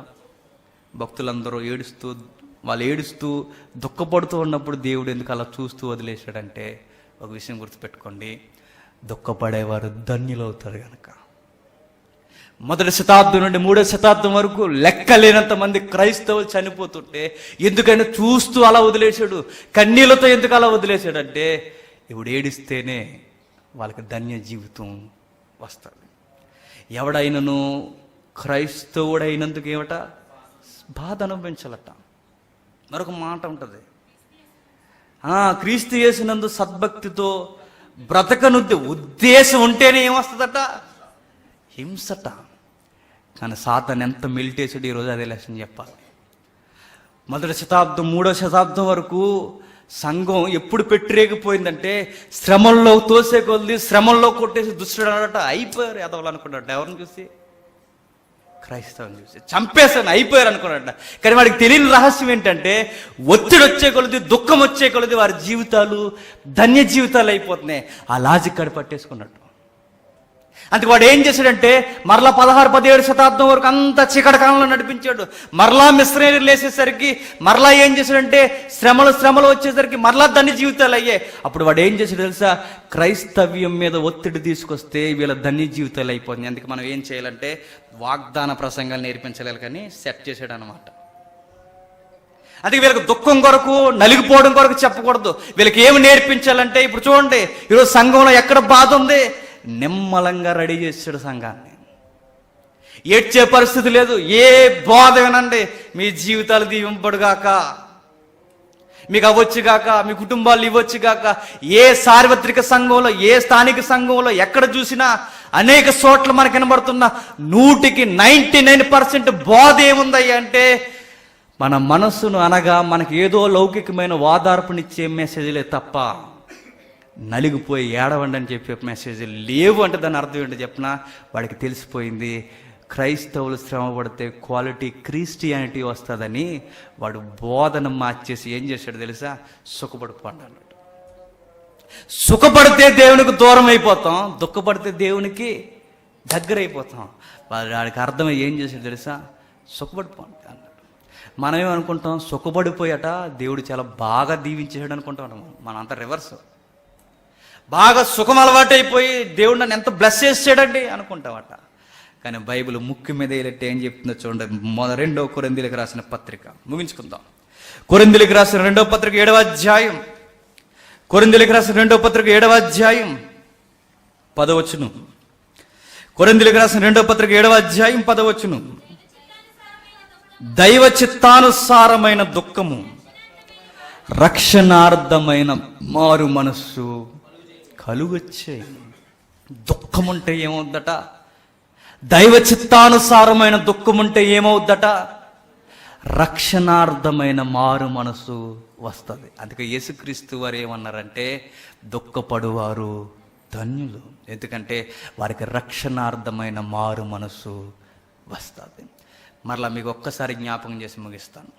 దుఃఖపడువారు ధన్యులు అంటే ఎలా దుఃఖపడాలో ఇప్పటి వరకు చూసిన సందర్భాలు, యాకోబులా, పాపాత్మురాల్లా, దావీదులా, ఇంకా మనకి ఏవేల గ్రంథంలో దేవుడు హృదయాలు చింపుకొని ఏడమన్నట్టుగా ఎలాంటి అడుగుల్లో మనం ఏడవడం నేర్చుకోవాలట. అప్పుడు నాకు ధన్యత ఏంటంటే, నువ్వు రక్షణార్థమైన మారు మనసు నీకు వస్తుంది. ఇప్పుడు ఏడిస్తే అప్పుడు సంతోషంగా ఉంటావు. ఇప్పుడు సంతోషంగా ఉంటే ఆ రోజు ఏడుస్తూనే నీ జీవితం ముగిసిపోతుంది. అందుకే లోకానికి వాడు ఏం నేర్పించాడంటే, ఏడ్చేవారు దరిద్రులు అన్నాడు, సంతోషించేవాడిని ధన్యులు అన్నాడు. వాడు చాలా తెలివిగా లోకాన్ని నడిపించాడు. ఎవ్రీడే ఎంజాయ్ అన్నాడు. ఒక స్లోగన్లా మాట్లాడేసుకుంటారు కదండి, అది ఎంజాయ్. బతుకున్నా అంటే ఎంజాయ్ చేయాలరా అంటామా? ఎందుకంత ఒత్తిడి మాట తీసుకొచ్చాడంటే యేసుక్రీస్తు వారు కొండ మీద చెప్పాడు కనుక లోకానికి ఒక సామెతలుగా నేర్పించాడు. ఇప్పుడు ఎంజాయ్ చేయకపోతే చచ్చిపోయి ఎంజాయ్ చేస్తావరా అంటాడు. నిజమే, చచ్చిపోయి ఏమి ఎంజాయ్ చేయవు. చచ్చిపోయి ఎంజాయ్ చేస్తావా అంతే. ఏడిపోయాడు మాటల్లో మళ్ళీ రహస్యం ఉంది. ఆడు నిజంగానే చెప్తే చూడు. ఇప్పుడు ఎంజాయ్ చేయకపోతే ఎప్పుడు ఎంజాయ్ చేస్తావు అంటే ఎప్పుడు ఇంకా చచ్చిపోయాక అస్సలు ఎంజాయ్ ఉండదు నీకు. ఎవ్రీడే దుఃఖం. ఆ రోజు పండ్లు బిగిస్తామట, కళ్ళంటే నీళ్ళు గారుతూ ఉంటాయట, శ్రమ ఎలా ఊడ్చుకోవాలో అర్థం కావదట, కేకలేస్తామట, ఏం చేయాలో అర్థం కాదట. ఒకరోజు బిక్కుని చచ్చిపోద్దాంలే అనుకున్నట్టుగా ఆ రోజు అనుకున్న ఆ చావు మన కళ్ళ ముందు కూడా ఉండదట.